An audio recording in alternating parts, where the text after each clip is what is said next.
হযরতে মাইজ ইবনে মালিক নামে একজন সাহাবী জিনা করছে। আল্লাহর নবীর কাছে এসে বলছি, ইয়া রাসূলুল্লাহ কাদ জানাইতু, আমি জিনা করে ফেলেছি।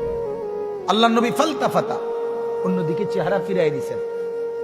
আবার তিনি বললেন ওইদিকে ফিরে গিয়ে, ইয়া রাসূলুল্লাহ আমি জিনা করেছি।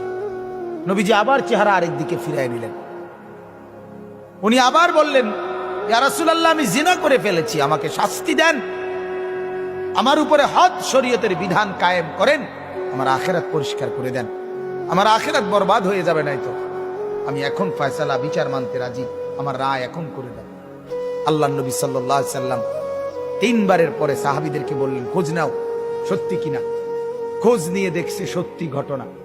আল্লাহর নবী সাল্লাল্লাহু আলাইহি সাল্লাম বলছেন, গর্ত খনন করো। গর্ত খনন করছে। ওই সাহাবীকে গর্তের মাঝখানে কোমর পর্যন্ত দাঁড় করাইয়া